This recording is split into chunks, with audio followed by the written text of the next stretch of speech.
Welcome to this Empowering Providers to Empower Patients program. I'm Dr. Nicole Rochester, founder and CEO of Your GPS Doc.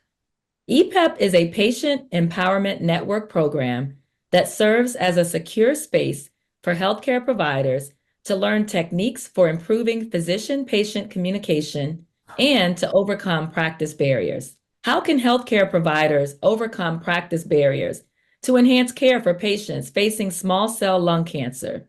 What strategies can be implemented to ensure that patients with extensive stage small cell lung cancer have access to participate in clinical trials and to receive cutting-edge therapies? It is my privilege to be joined by Dr. Nagashree Seetharamu of Northwell Health. Dr. Seetharamu is an associate professor of medicine at the Donald and Barbara Zucker School of Medicine at Hofstra Northwell Health, and has established her reputation at the national level through her active involvement and leadership within influential oncology organizations that steer the direction of clinical cancer care and research across the United States and globally. Thank you so much for joining this EPEP program, Dr. Seetharamu. Thank you. It is also my honor to be joined by Ms. Beth Sandy, a thoracic oncology nurse practitioner at the University of Pennsylvania Abramson Cancer Center. In addition to regularly presenting at several national and international nursing and thoracic oncology meetings, Ms. Sandy has published a number of peer-reviewed medical and nursing journals. Thank you so much for joining this EPEP program, Ms. Sandy. Thank you for having me.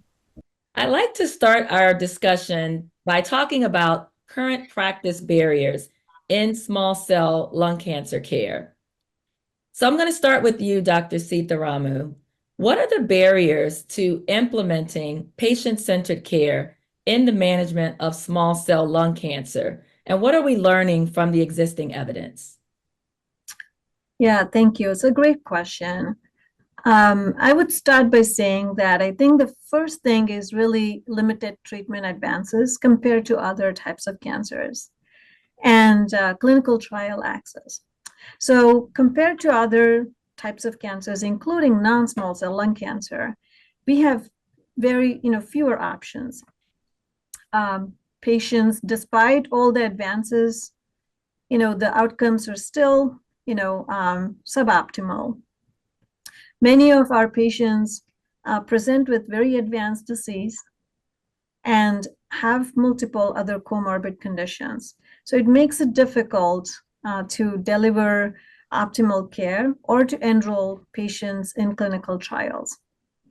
In addition, we do know that palliative care improves outcomes in non-small cell lung cancer. We do not have this data as much in small cell, and there is a stigma around it. People do not avail palliative care options, which are perhaps most appropriate for patients with small cell lung cancer. Lastly, I think there's also streamlining the processes. We do have the low-dose CT scan, lung cancer screening. Fewer patients avail it. With increased availability, increased acceptance, and increased uptake, probably we can see more small cell lung cancer cases in early stages that will ensure cure. Also, there's many of our patients with small cell lung cancer have, lapses in supportive, social support. And that's something that we're working with. There's also quite a bit of disparity when we talk about small cell lung cancer, and that's been extensively published. So delays from screening to diagnosis to treatment. Thank you so much, Dr. Seetharamu. So given those barriers that you just outlined for us, how can healthcare providers overcome those practice barriers to actually enhance care for patients facing small cell lung cancer? So I think I have a few ideas, a few suggestions. I think, first and foremost, make sure that the screening program is well adapted. We still see less than 10% of patients being screened, so that is something important. Hand in hand with that is tobacco cessation. So decreasing the incidence early detection is number one and number two for sure. In addition to that, once patients are diagnosed and are presenting, improving or having streamlined processes for diagnosis from the patients enter care to the time they start treatment, reducing the time to treatment is extremely important. We're really kind of, sitting on a time machine here, really trying to get things done in a very quick order. So streamlining the processes, whether the patient is in the hospital or presents as an outpatient. Lastly, making sure that clinical trials, or if they're available, making sure that patients are screened for it, making clinical trials available to patients, making criteria broader so that patients can be enrolled. And then ensuring that everyone within a particular health system or network is aware of recent advances and patients get optimal care wherever they are located throughout the country. Thank you very much. I'm going to turn to you, Ms. Sandy. As a nurse practitioner in this space, what is your perspective regarding the primary barriers to accessing effective patient-centered care for small cell lung cancer? And then similarly, what are some strategies that you believe can be implemented to overcome these barriers? Thanks, Dr. Rochester. I think Dr. Seetharamu covered a lot of the barriers, really, is getting patients to treatment quickly. As we know, this disease is very aggressive. So, this is not a disease where a patient might say, well, I have a 2-week trip to Europe planned. I'd like to go there and then start treatment. In not small cell lung cancer, maybe, but in small cell lung cancer, it's so important to get them started very quickly on treatment because of the aggressive nature of the disease. And it is a very chemosensitive disease, so they may feel better very quickly. One of the things that we do in our practice is if we see that a patient is coming in who's newly diagnosed with small cell lung cancer, whether it be extensive or limited stage, many times our nurse navigator is looking at this in advance, and we're pre-starting the chemotherapy before they even get there. Because many of these regimens are a 3-day regimen. So we want to make sure that our next 3 days available for infusion, that we get this patient started right away. So sort of looking ahead can be really helpful, especially if the patient's coming on a Thursday or Friday. We're not open generally on the weekends to give chemo, so we'll make sure that we get them scheduled that following week. Again, getting these patients to treatment very quickly can help them feel better quickly. Wonderful. Thank you both. So I'm going to go back to you, Dr. Seetharamu. What are the gaps in current research regarding patient-centered care in small cell lung cancer, and how can these gaps be addressed? Yeah, I think I alluded to this a little earlier, but this is kind of a pitch for funding agencies. I think the funding, first of all, it starts there. I think the funding that is available for other types of cancers perhaps is not so much for small cell. Despite decades of extensive research, we are still kind of, stuck in the same regimen that we used to use decades ago, with a few modifications. So first of all, novel treatment ideas, novel treatment regimens definitely can be hugely beneficial for these patients. Secondly, it is also making sure that patients are actually able to get enrolled in the studies. A lot of these studies are overly exclusionary for reasons that it shouldn't be. And for example, if a patient receives a treatment as inpatient, like Ms. Sandy said, a lot of our patients get treated in the hospital, and they get excluded from the first line regimens many times. So that's something that can be accommodated. Clinical trials should be tailored around real world experience, not just based on what might be beneficial in preclinical models or some early experience. That's the second thing. thirdly, I think small cell lung cancer, while we use the same term, I think it's a heterogeneous disease. Using biomarkers to kind of stratify patients or subgroup patients, and then tailor regimens specific to, for example, when transformed small cell lung cancer, when non-small cell lung cancer transforms to small cell, it's still small cell lung cancer. From a histological perspective, it looks very similar. Biologically, it's a very different disease. So I think it is important to kind of stratify or differentiate those subgroups and then create clinical trials that are more specific, patient-centric, like you mentioned. And I think lastly, mostly it's important to make sure that the disparities are addressed, the socioeconomic disparities, racial barriers are addressed while we're talking about small cell lung cancer research. I think it should be an integral part of every clinical trial. Absolutely. Thank you for highlighting that, Dr. Seetharamu.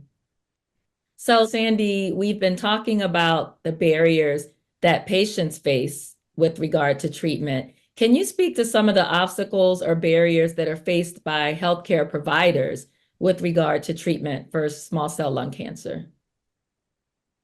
Yeah, well, there's a couple ways to look at it. First, if you just look at a clinical trial perspective, sometimes it's hard for us to enroll patients with small cell lung cancer for several reasons.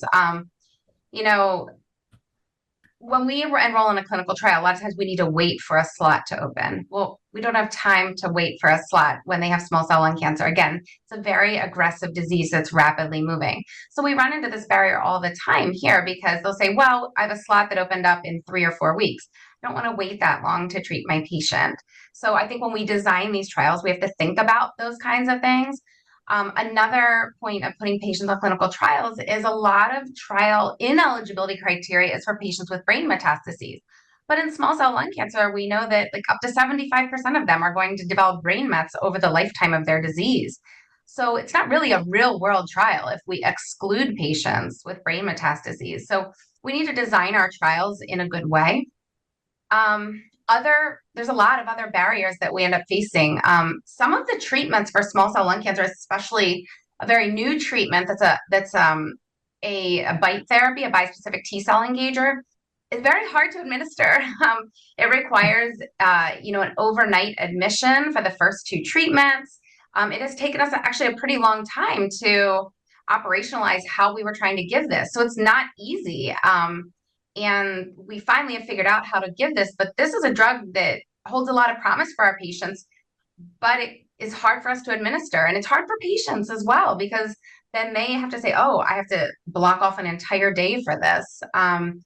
So some of these treatments are not easy. Most treatments for small cell lung cancer are not fancy targeted therapies that can minimize toxicity. These are chemotherapies that can cause nausea, fatigue, lowering of blood counts, the majority of the treatments.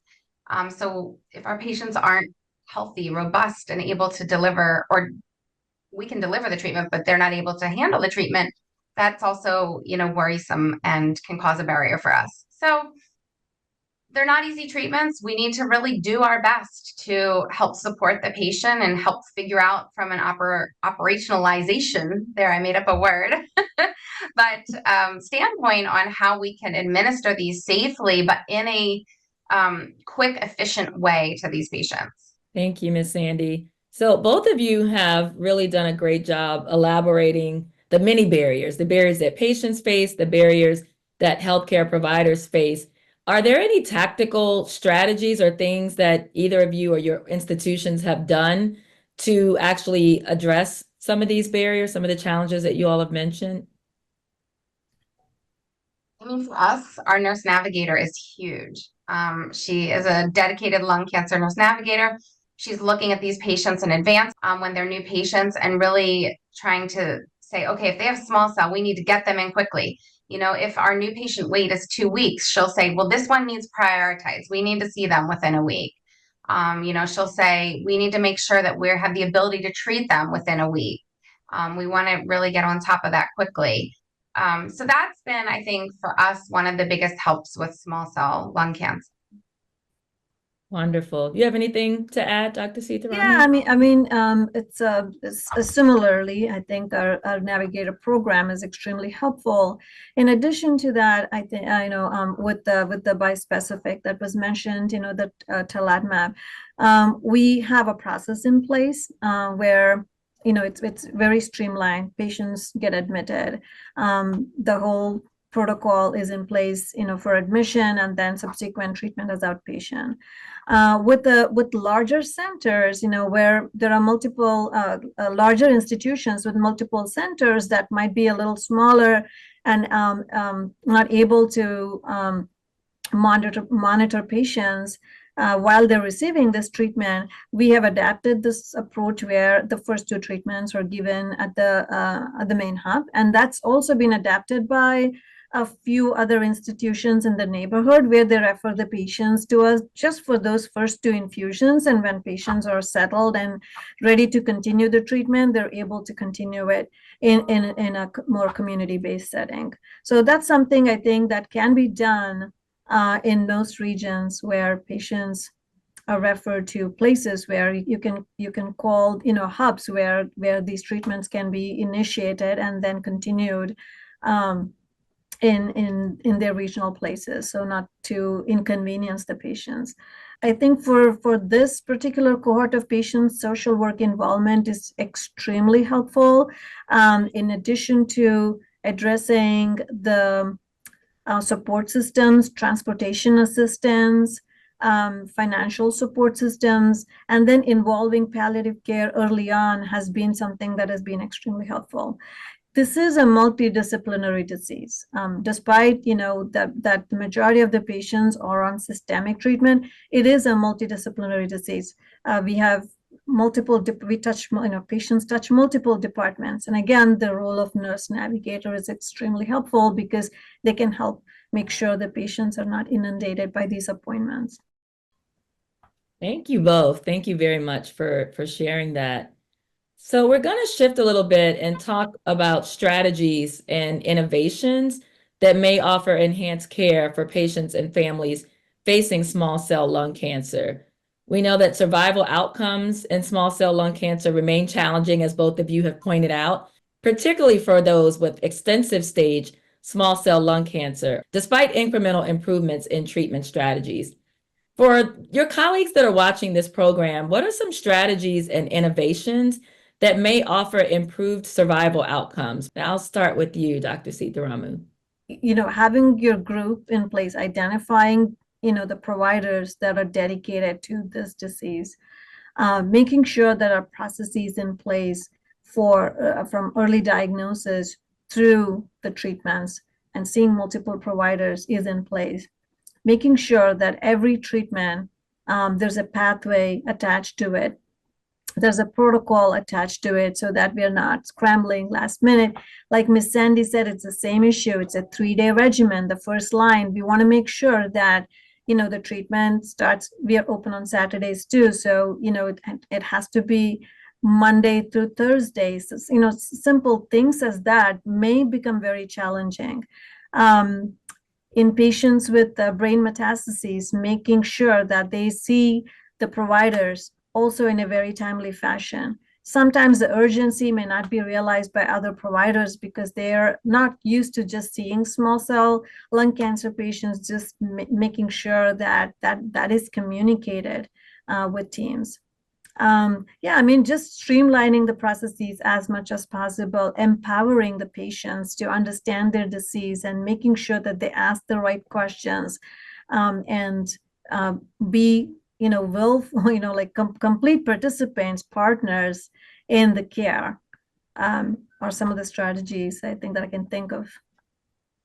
Thank you, Dr. Seetharamu. And certainly with this being an empowering providers to empower patients, we love that you included that, having the patients as partners.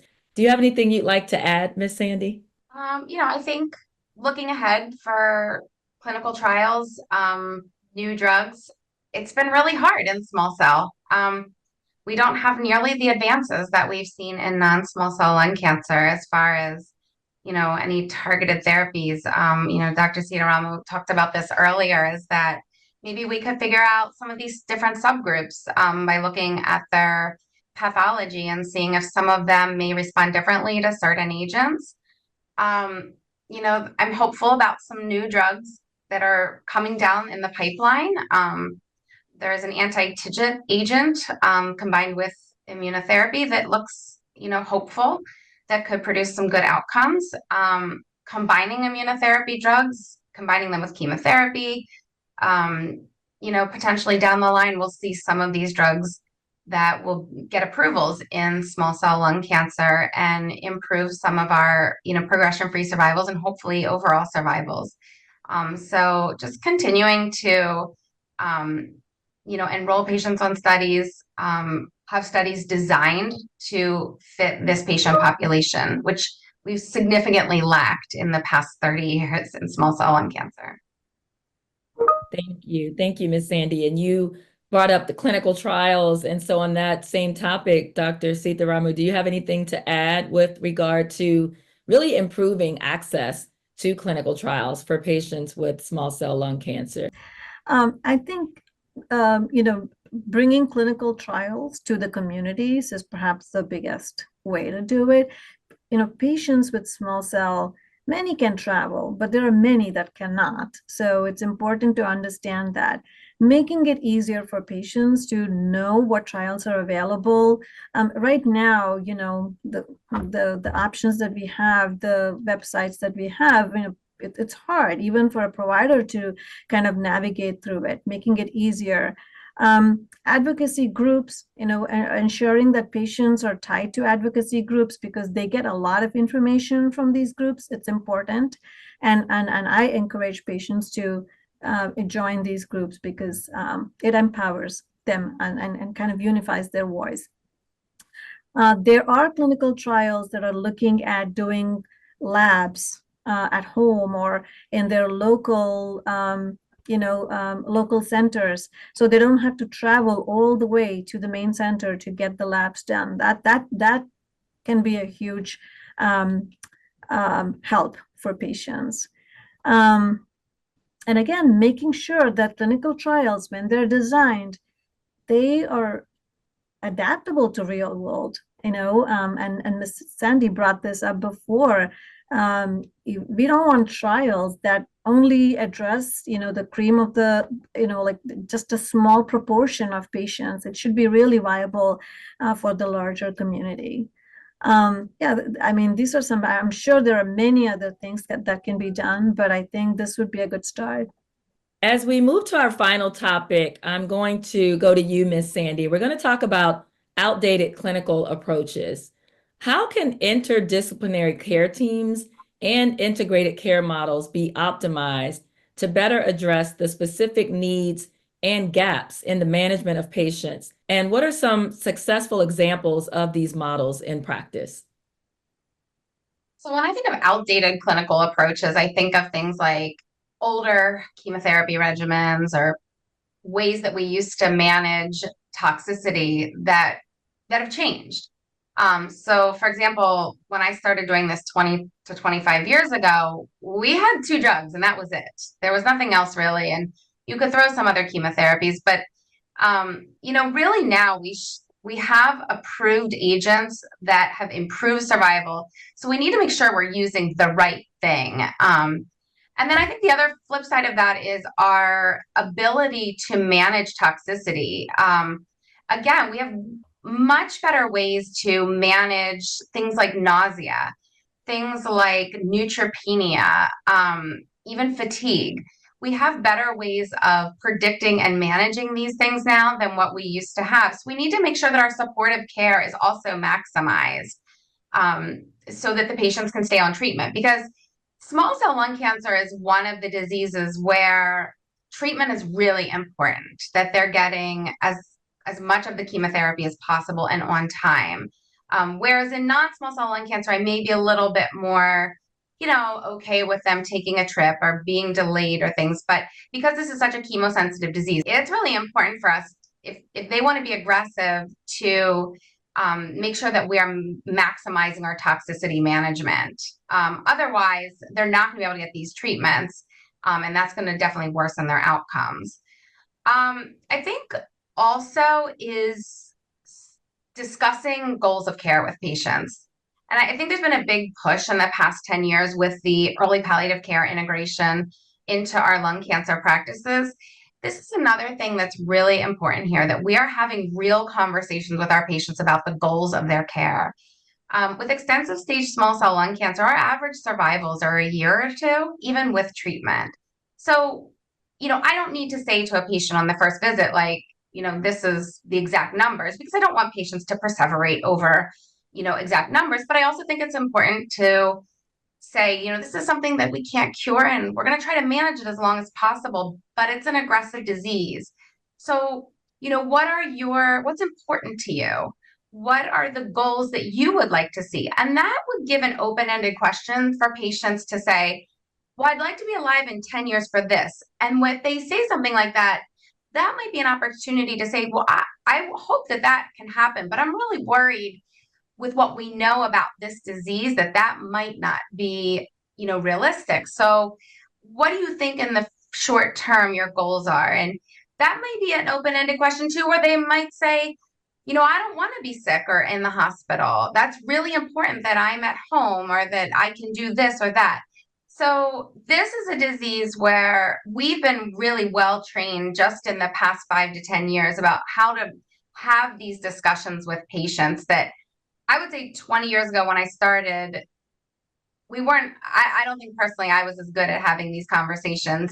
And I don't think we were as well trained in the profession at this. And we found that this has been extremely helpful for a good patient-provider relationship, as well as patient-centered care then, where they're making decisions along with us. Thank you, Ms. Sandy. And certainly as we talk about how to empower our patients, that shared decision-making that you talked about and incorporating goals of care is incredibly important. Dr. Seetharamu, do you have anything to add with regard to shared clinical decision-making or any other advances or things that address outdated treatments? Yeah, I can emphasize how important it is to have the goals of care discussion. But I think, even though the treatment regimen has not changed for first line much, there have been some nuances to it, right? We are, routinely including immunotherapy in first line. We now have some supportive care, trilaciclib is something that we use for patients to help support and prevent admissions. These are things that may not be done, and there are some insurance barriers. Trust me, we are on the phone a lot of times that we shouldn't be, trying to get something approved despite clear benefit and FDA approvals.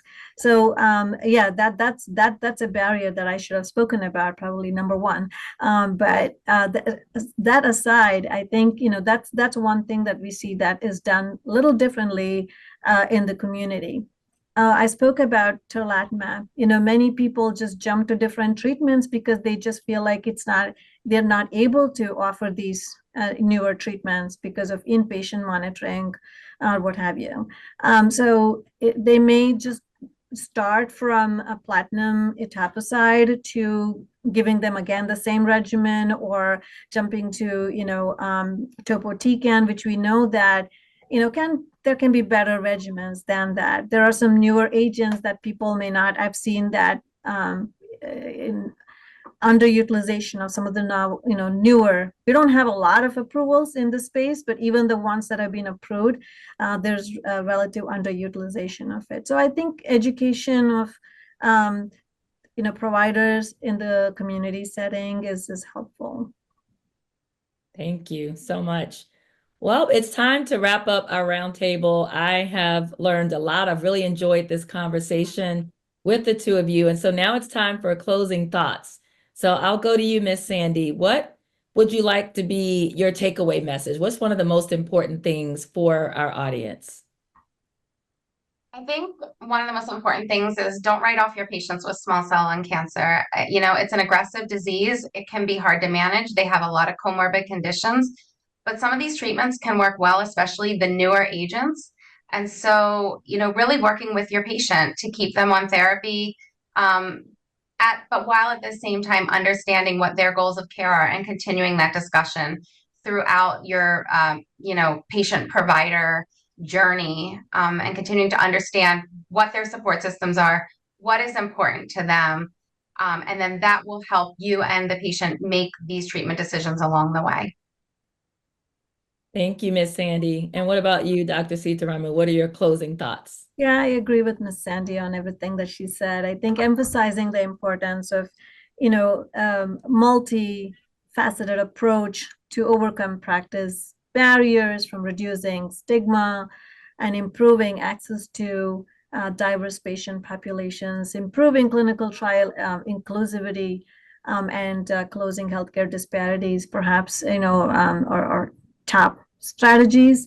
And then, for future, it's just a call to action, for improving funding for clinical trials, and to also, try to see if there are programs that can mitigate disparities that we see. And then we spoke about stratifying patients, making it a more personalized care, just we do for non-small cell lung cancer these days, with all the novel information that we have so far, and making sure that every patient, no matter where they are, who they are, receive optimal care that they should.